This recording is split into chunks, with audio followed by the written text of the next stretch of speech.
Residents, just look at this baby carefully who was admitted to our ward. Also, look at this baby now. I just happened to come across one of the Instagram reels where this baby was being shown. So what is common in both of them?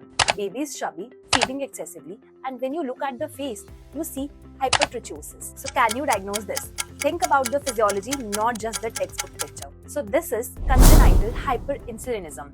Let's understand why. Why is the baby chubby? Because insulin, it's an anabolic hormone. Excess of insulin, glucose gets pushed into the cell, promotes fat and glycogen storage. So a baby with persistent hyperinsulinism can be large and chubby rather than thin. Why does the baby keeps feeding? Because glucose keeps getting driven into the cells, blood glucose falls, the brain senses low glucose, and the baby may be developing feeding difficulty, irritability, and excessive hunger as you saw here. Most important logic.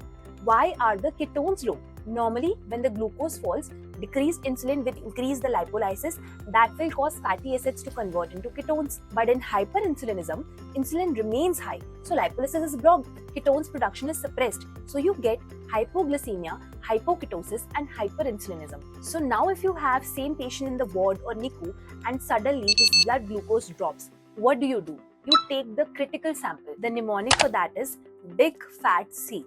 So B for beta hydroxybutyrate, I for insulin detectable, G for glycine response, F for free fatty acids, and C for cortisol. Then on my screen I have mentioned what pattern you can see. Don't ratta the table, understand the physiology and the table becomes easy. For this cheat sheet on congenital hyperinsulinism, you just need to comment glucose and the cheat sheet will be in our DM.